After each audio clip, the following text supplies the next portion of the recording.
Welcome to episode 25 of Let's Play Civilization 3, Play the World, the Colonization map. As you know, in our last video, we declared war on, invaded, and conquered the Celts. I think that's the first and only time that we've entirely concluded a war within one turn. Yeah, things like that aren't too common. Well, what I want to do now is take some of my workers who are just poking around the empire doing this and that and have them build roads to every corner of my newly expanded territory, which includes the Greek and Roman territory. That way, in the future, there's clear paths to, oh, I don't know, whoever else I might want to invade, you know. One of the other benefits of having Roman territory under our control now is that we can see the actions of the French, Germans, and English who are moving around in that area, because we know that the English and the French are still fighting the Germans, as are the Russians, since we haven't heard any word otherwise. Alright, bring you back here. I also want to get a little galleon train going between those two cities to help spur colonization. Yes, another source of saltpeter within our territory. Although, it's probably going to not be too long before saltpeter becomes largely irrelevant, as we will soon have tanks. Well, I guess it's not that soon, but it is coming. But still, it's all good to acquire as many resources as you can. And this map has plenty of them if you expand big enough. Alright, you build a railroad down there. It's very important that New Babylon be all connected up. The Germans and the Ottomans are no longer fighting. Well, I guess the Germans gave up hope of ever getting that one city back. Looks like the English are going home. French are complaining at us, probably because, yeah, our galleon going through that one city. But they're clearly still fighting the Germans. I see their troops moving around in the vicinity. Although I don't think the French are very good offensively, because they haven't managed to take a single German city.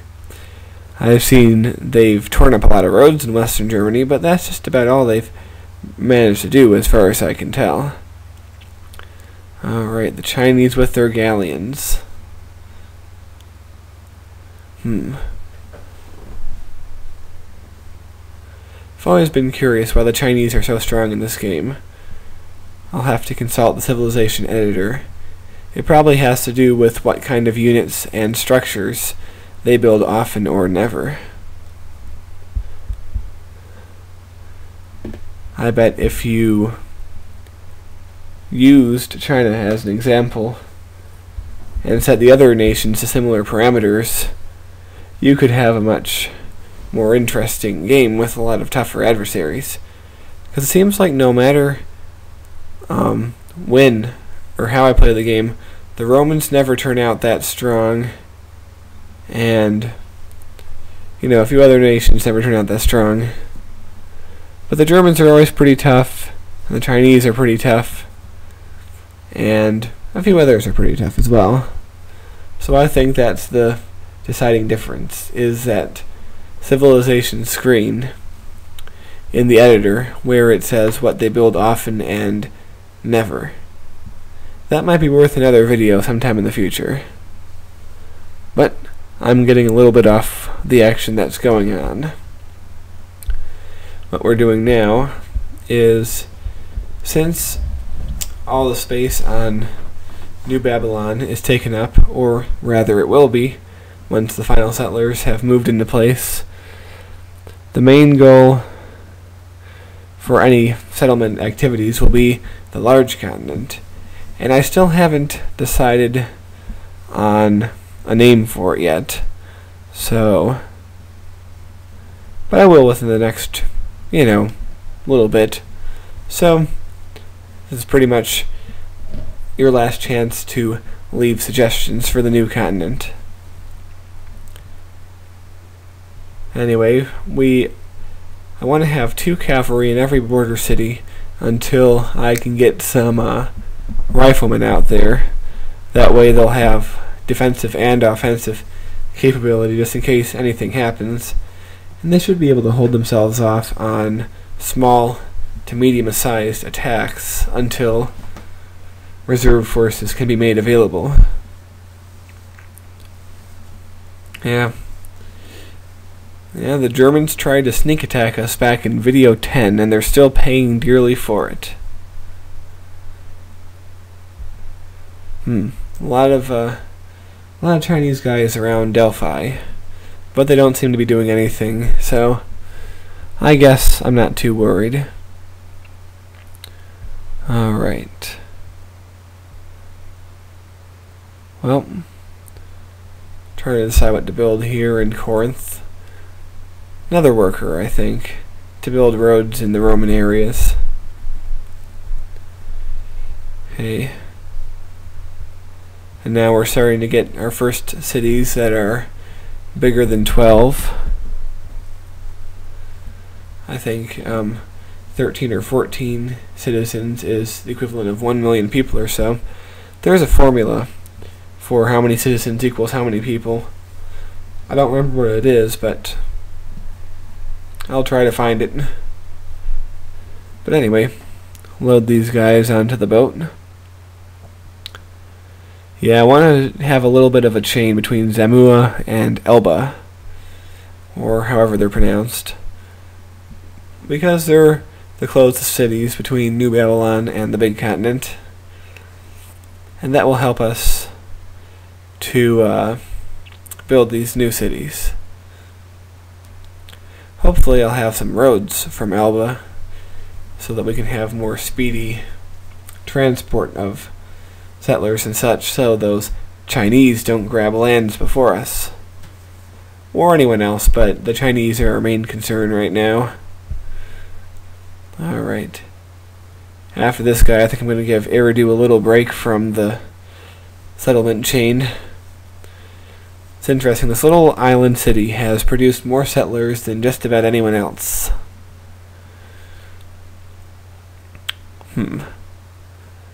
Alright, you also come down here to Elba. Yeah, the Chinese are pretty much on all sides of us, no matter where we go.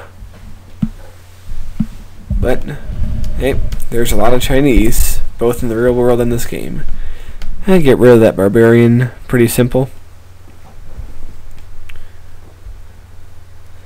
Looks like a road system in New Babylon is starting to shape up, at least parts of it. And yeah, it really does look like the English are going home. Oh, the Chinese are really pissed off now, apparently. Oh, it's because of that guy down there, that rifleman and that settler walking around Chinese territory. I sent him there a while ago before the Chinese formed that city, and I really can't think of any other use for them besides sending them to the new continent, so I suppose that's what I'll do. I just realized there's no road actually going to Babylon, the city itself. We'll have to fix that. But yeah, Rome has produced the barracks, which I believe is the first of the Roman cities to produce anything. Yeah, I want to get the temples built so that way our territory will expand and we won't have French territory infringing on ours so much. Alright. Knossos doing pretty well.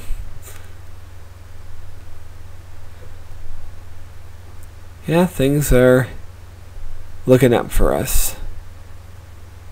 One thing I could use in this game is a real challenge, like if the Chinese got big enough to pose as big as a threat as the Celts or the Germans were to me in the original LP, if you remember.